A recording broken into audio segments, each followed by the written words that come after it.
भारत में शिव के 18 अवतारों की पूजा होती है, लेकिन क्या आप जानते हैं कि शिव के कुल 19 अवतार थे?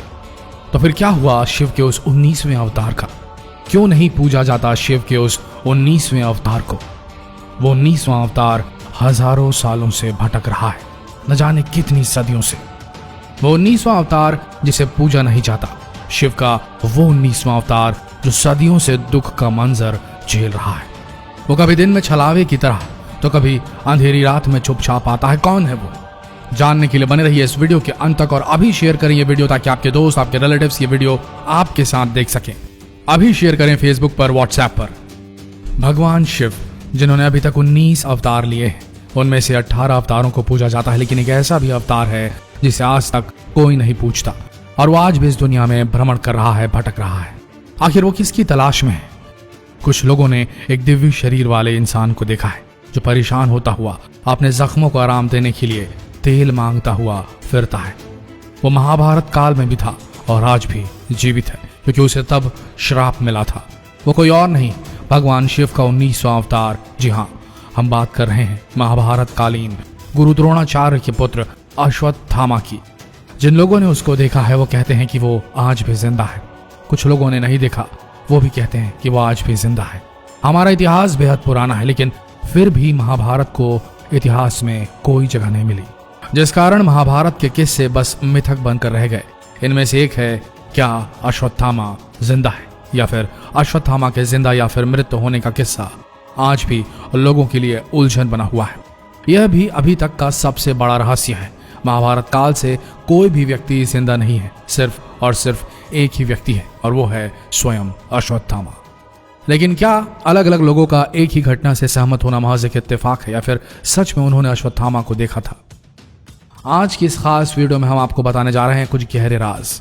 मध्य प्रदेश के बुरहान जिले से 20 किलोमीटर दूर असीरगढ़ किला, जो न जाने अपने अंदर कितने राज दबाए हुए है, जिसे लेकर लोगों की अलग अलग धारणाएं हैं। यहाँ के लोगों का कहना है कि यहाँ स्थित एक खास मंदिर है जहाँ हर रोज अश्वत्थामा आते हैं। इस मंदिर का नाम है गुप्तेश्वर मंदिर, जहाँ अश्वत्थामा रोज आता है और कब चला जाता है इसके बारे में किसी को पता नहीं चलता और कोई भी उसे देख नहीं पाता। कहते हैं कुछ लोगों ने उन्हें देखने की कोशिश की, उनका पीछा किया और फिर आखिरी में उन्हें नसीब हुआ, और सिर्फ हुआ तो वो है मौत। यहाँ तक की मान्यता है कि वह सुबह सुबह आते हैं, किसी के उठने से पहले ही वहां मौजूद शिवलिंग की पूजा करके वापस चले जाते हैं। हालांकि कुछ लोगों का दावा है कि उन्होंने अपनी आंखों से अश्वत्थामा को देखा है, लेकिन अगर ये सिर्फ और सिर्फ एक ख्याल है, कल्पना है, तो वो कौन है जो रोज सुबह मंदिर का ताला खुलने से पहले ही शिवलिंग की पूजा करके चला जाता है? और आखिर वो ऐसा करता क्यों है? हर रोज जब मंदिर के पुजारी मंदिर के अंदर आते हैं तो देखते हैं कि शिवलिंग पर फूल चढ़े हुए हैं। जी हाँ, ये सत्य घटना है। उन्हें हर रोज शिवलिंग पर जल चढ़ा मिलता है। हर रोज सूरज ढलने के बाद असीरगढ़ के इस किले में किसी को रुकने नहीं दिया जाता। सब जगह ताले लगा दिए जाते हैं, किले को चारों तरफ से बंद कर दिया जाता है। तो आखिर इसके अंदर कोई कैसे आ सकता है, कैसे घुस सकता है? क्या यह संभव है? ये तभी संभव हो सकता है जब वह कोई ऐसा पुरुष हो जो दिव्य शक्तियों के बारे में जानता हो या फिर दिव्य शक्ति ग्रहण कर रखी हो। जिन लोगों ने अश्वत्थामा को देखा है उनका कहना है कि अश्वत्थामा दिखने में किसी आम इंसान की तुलना में काफी बड़ा है। उनका कद बहुत ही ऊंचा है, वह गहरे जख्म और साथ ही कोढ़ रोग से ग्रस्त है। उनके भिन्न भिन्न अंगों के साथ ही उनके माथे से भी लगातार खून बहता रहता है।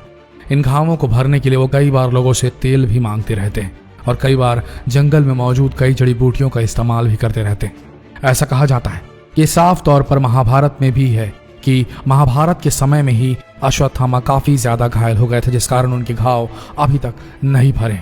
वो भी जंगलों में भटक भटक कर श्री कृष्ण द्वारा दिया गया श्राप भुगत रहे। आखिर महाभारत के दौरान अश्वत्थामा के साथ क्या हुआ था, ये सब आप शायद जानते होंगे। नहीं जानते तो हम आपको बता देते हैं कि आखिर क्यों भगवान श्री कृष्ण ने अश्वत्थामा को श्राप दिया था और क्यों आज भी वो जिंदा है और लगातार भटक रहे हैं। वह चाहकर भी मृत्यु को अपना नहीं सकते। चलिए दोस्तों, महाभारत के उन किस्सों को एक बार फिर से देख लेते हैं, सुन लेते हैं। अश्वत्थामा का जन्म गुरु द्रोणाचार्य के घर में हुआ था। उनके गले से घोड़े जैसी आवाज निकली, जिसके कारण उनका नाम अश्वत्थामा पड़ा। जन्म से ही उनके माथे पर एक अमूल्य मणि विद्यमान थी, जो उनका दैत्य, शस्त्र, व्याधि, देवता, नाग इन सभी से रक्षा किया करती थी वो मणि। महाभारत के युद्ध में अश्वत्थामा ने अपने पिता गुरु द्रोणाचार्य की भांति कौरवों का साथ दिया। अश्वत्थामा एक वीर योद्धा थे जिन्होंने महाभारत के युद्ध में अपना पराक्रम भी दिखाया, जिससे पांडव हारते नजर आ रहे थे। गुरु द्रोण और बेटे अश्वत्थामा ने मिलकर पांडवों को परास्त कर ही दिया था, लेकिन श्री कृष्ण ने अपनी माया और नीति अपनाकर युधिष्ठिर से झूठ कहने पर विवश कर दिया। उन्होंने मैदान में एक अश्वत्थामा नामक हाथी मार दिया। ये बात युधिष्ठिर को गुरु द्रोणाचार्य से कहनी थी। जैसे ही उन्होंने कहा अश्वत्थामा मारा गया है, वह हाथी बोल पाते इससे पहले ही श्री कृष्ण ने शंख बजा दिया। इसकी वजह से गुरु द्रोणाचार्य पूरी तरह से सुन नहीं पाए और उसी समय गुरु द्रोणाचार्य पर पांडवों द्वारा आक्रमण कर दिया गया, जिससे गुरु द्रोणाचार्य की मृत्यु हो गई। जब अश्वत्थामा को इस कपट नीति का पता चला, वह गुस्से से आग बबूला हो गया। उसने अब युद्ध में कपट नीति अपनाने की ठान ली। उसने रात के अंधकार में मौका पाकर पांडवों को मारना चाहा। अर्जुन को इसकी भनक लगी तो वह अश्वत्थामा का पीछा करने लगे, जिससे गुस्से में आकर अश्वत्थामा ने अर्जुन पर ब्रह्मास्त्र छोड़ दिया। अश्वत्थामा ब्रह्मास्त्र छोड़ना तो जानते थे, लेकिन वापस लेना नहीं। इसलिए अश्वत्थामा ने ब्रह्मास्त्र को रोकने के लिए अभिमन्यु की पत्नी उत्तरा की तरफ मोड़ दिया। अबोध बालक और स्त्री की हत्या अधर्म है, ये कहकर अश्वत्थामा के माथे पर लगी हुई मणि को निकाल दिया गया और कलयुग के अंत तक पृथ्वी पर भटकने का श्राप दे दिया गया। मणि निकाले जाने से अश्वत्थामा की सारी शक्तियां चली गई।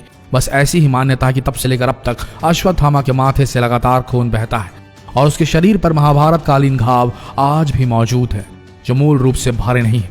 न जाने कितने समय से अश्वत्थामा ने यहाँ वहां भटक के गुजारे हैं, न जाने कितने समय अभी और भी गुजारेंगे। ये शिव के 19वें अवतार हैं, लेकिन इन्हें कोई नहीं पूछता और ये आज भी कलयुग में दर दर की ठोकरें खाते हैं और हर रोज असीरगढ़ किले के शिव मंदिर में जाकर शिवलिंग जाकर दर्शन करते हैं और शिवलिंग को पूछते हैं।